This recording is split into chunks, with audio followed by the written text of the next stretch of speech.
पंजाब केसरी में आप सबका स्वागत है। मैं हूं चंद्रशेखर धरनी। कांग्रेस के विधायक शमशेर सिंह गोगी हमारे साथ मौजूद हैं। बातचीत करेंगे इनसे।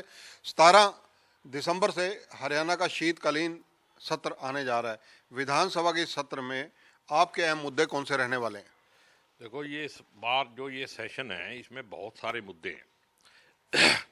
सबसे बड़ा मुद्दा तो ये है भी हम पूछेंगे भी ये जो किसानों का मुद्दा था इस पे क्यों तो कानून बनाए गए, क्यों वापस लिए गए, और जो 700 आदमी मरे हैं उसका जिम्मेदार कौन है। आखिर 700 आदमियों की शहादत तो हुई है ना, उसको कोई मान ही नहीं रहा। सेंट्रल गवर्नमेंट ने कितनी बेशर्मी के अंदर जवाब दे दिया कि हमारे पास आंकड़ा ही नहीं है, जबकि पंजाब सरकार ने दूसरी जगह सारे मुकदमे भी दर्ज हैं, पंचनामा भी होता है और सब जगह पोस्टमार्टम भी हुआ होगा उनका, और पंजाब सरकार तो उनको मतलब मुआवजा भी दे रही है, उनके बच्चों को नौकरी भी दे रही है, और सेंट्रल गवर्नमेंट कहती है कि हमारे पास आंकड़े नहीं है।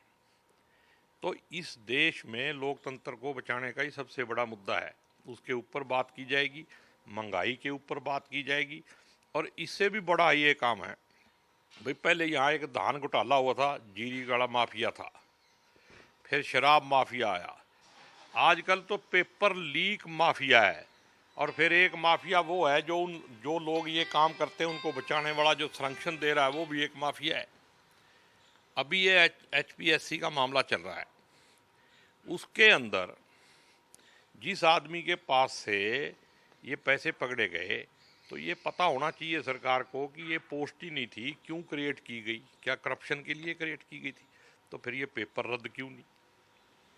ये तो CM साहब तो कहते हैं कि पर्ची खर्ची का काम ही नहीं है, या तो पूरे की पूरे बक्सों का काम आ गया, गाड़ी भर भर के आ रही है करोड़ों रुपए की।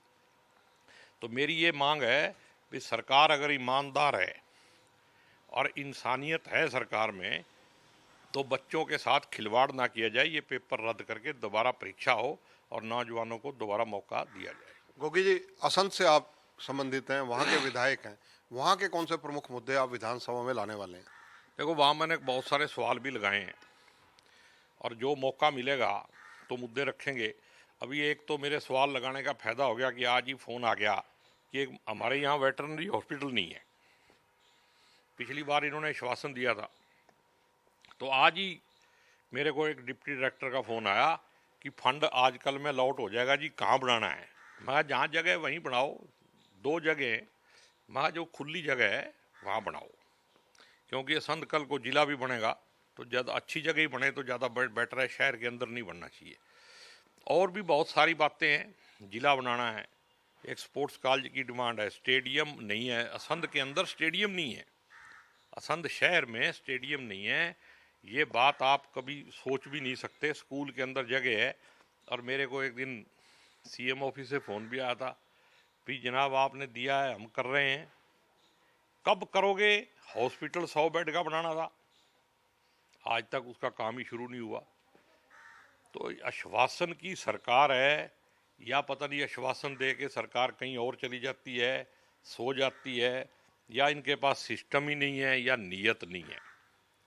विधानसभा की बात की जाए तो हरियाणा विधानसभा के अध्यक्ष ज्ञानचंद गुप्ता नई विधानसभा हरियाणा की बने, पीरासिमन जब भी होगा उसको लेकर भी वो चिंतित हैं। आपका क्या मानना है? देखो, मेरे हिसाब से सेंट्रल गवर्नमेंट को हमारे को पैसे देने चाहिए और जगह देनी चाहिए, नई विधानसभा चंडीगढ़ में ही बनाई जानी चाहिए।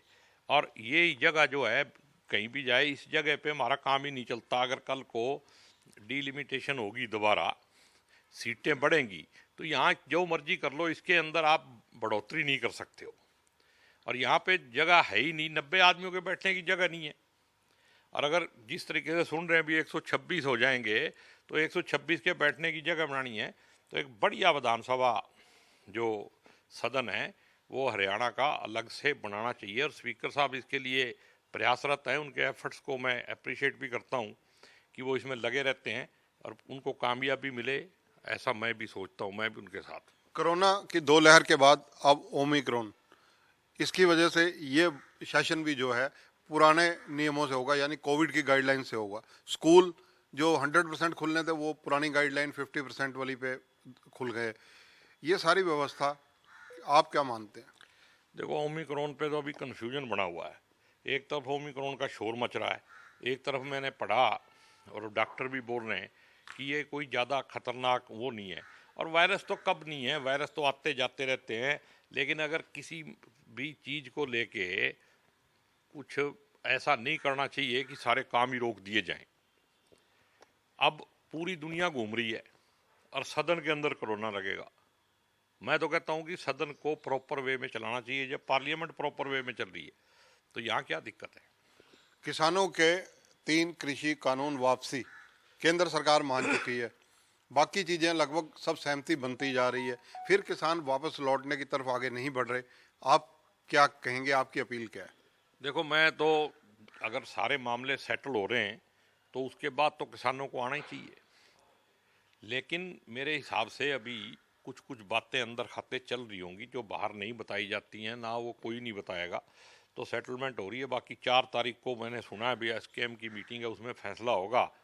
और आज हरियाणा के मुख्यमंत्री से भी मीटिंग है किसानों की। ये भी एक बहुत बड़ा मुद्दा है। 4800 मुकदमे तो अकेले हरियाणा में हैं, बाकी तो कुल 5500 के करीब मुकदमे हैं जो दूसरी स्टेटों में हैं। तो ये 4800 मुकदमे वापस होने, ये तो हरियाणा का कंसर्न है हमारा, इसलिए मैं कह रहा हूँ। तो उसके बाद किसानों को वापस आना ही चाहिए और जो उनकी जायज़ डिमांड हैं उनको सरकार को मानना चाहिए। एमएसपी से ये देश खुशहाल होगा, घटेगा नहीं। ये जो अर्थशास्त्री हैं नकली गुलाटी जैसे, ऐसे अर्थशास्त्रियों की सुनोगे तो देश बर्बाद हो जाएगा। ऐसे लोगों को सुननी नहीं चाहिए। गोगी जी, पेट्रोल डीजल आपका एक अपना फेवरेट सब्जेक्ट है, क्योंकि आप खुद भी पेट्रोलियम जो एसोसिएशन रही है हरियाणा, उसके काफ़ी लंबा समय तक अध्यक्ष रहे हैं। इसके दामों पर लोगों को राहत कैसे मिल सकती है?